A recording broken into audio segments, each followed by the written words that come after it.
one of the most fascinating things that Hashem has done and created in the universe is we know that one of Hashem's names, his holy names, is Shalom, peace. So what does it mean to live b'shalom? And why is it so important for you and I to heal? What does healing mean? It means to come to a place of wholesomeness. Shlemut, shalom, wholesomeness, healing is Hashem's name. When you heal, you are in touch with one of the most awesome names of Hashem's names, manifestation of His presence, called Shlemut, perfection, so to speak. But healing, coming into a wholesomeness, not so much perfection, it's wholesomeness. And then you could be at peace, and then you're attached to Hashem. That's why I always say in our program, what ends up happening is we end up by default, we end up coming closer to our true higher self and to Hashem, because when I get to a place of peace, I'm automatically in sync, so to speak, with Hashem's name, Shalom. Now watch this. What does it mean to be in Shalom? What does it mean to be in Shalom, to be at peace? Look what Hashem created, the most magnificent universe in the world. What did Hashem do? Genius, right? Infinitely wise. No one could think about this. Only HaKadosh Baruch Hu Yibarach Shemo. Hashem created a universe that we have to always, vibrationally, from a frequency level, scientifically, we always have to vibrate in order to be in the same presence and auric field. We have to vibrate on the same frequency. The speed of my light, the speed of my sound waves, of my light waves, of my energy waves, has to somehow be coordinated and synchronized with my environment. What's the best example? The opera singer, right? What does the opera singer do? She goes, right? And what happens to those objects in the immediate environment that is feeling the presence of her sound waves, right? What happens? They break. Glass breaks. It's not just a thing, a cartoon. It's a real phenomenon. Why? Why does it happen? So remember we said everything has energy.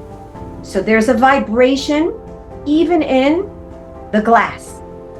Everything has a spinning vortex of protons and neutrons and electrons, right? There's spinning vortexes of these subatomical particles spinning their signature vortex.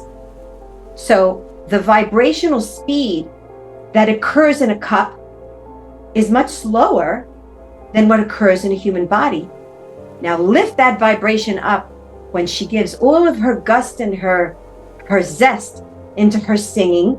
What happens to her vibrational fields? They're going and what's going on in the vibrational field around the cup?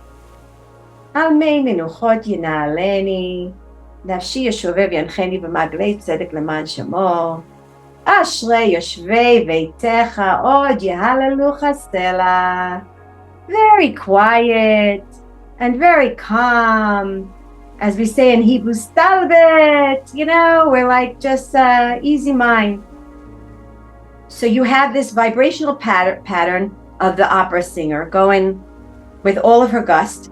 And you've got the vibrational pattern of a cup that's just sort of like easy going. For them to coexist in the same room, they've got to meet. They've got to somehow sync up. Okay? Now, because the cup doesn't have any other choice, because it has literally a lower frequency and it has no free will, so it has to try to lift its vibration up to coexist in an environment of a room where the vibrational pattern around is you would call it chaotic, even though it's not chaotic. Her singing is not chaotic, but whatever. In comparison to, it's much more of a higher frequency, a faster frequency, right? And it can't withstand. It can't lift itself up. So what does it do? It ceases to exist.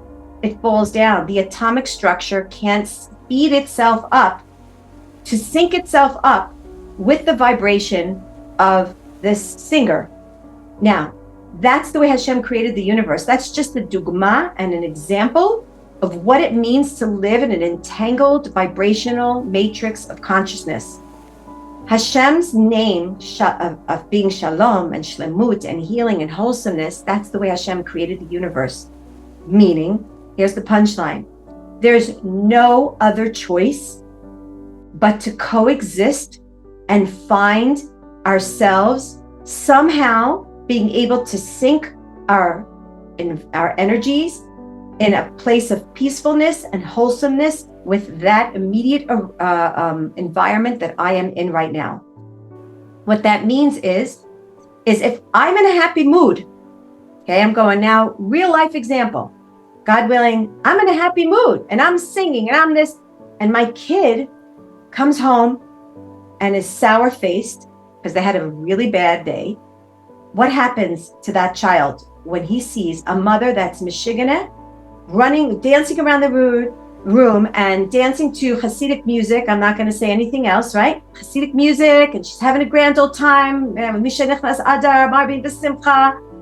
She's probably looking at me, I say she, but it could be a he, looking at me, frowning at me, saying, "Oy gavalti."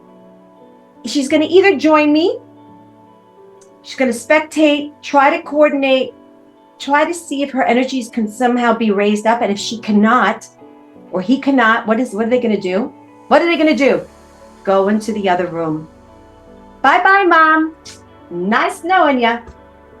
Why? Why can't you be in my environment?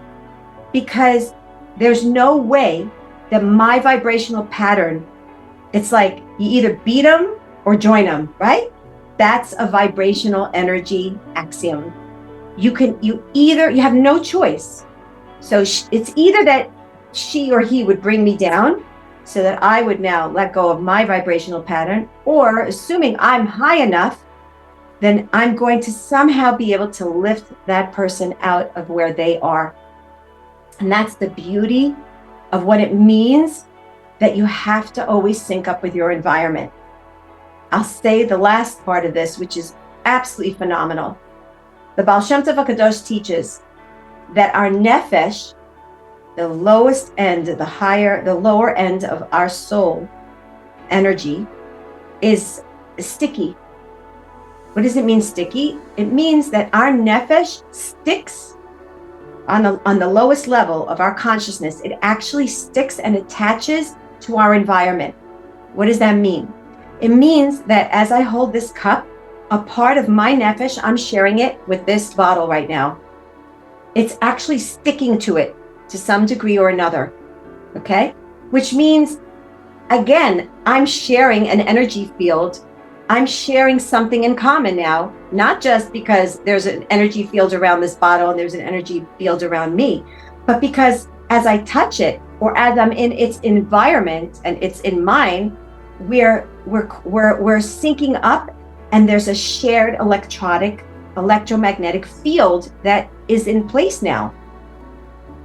What happens is if I'm now, watch this, if I'm now somehow on a different frequency on a constant basis, then what is attached to this bottle will potentially, the atomic vortexes roaming around here will begin to weaken, and that will potentially cause for this bottle to break, to shatter.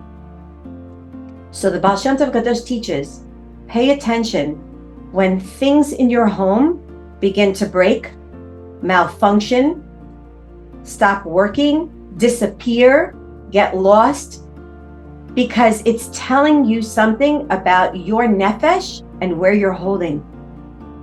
It's fascinating to know that you share an energy field with your possessions, with the possessions you have in your environment.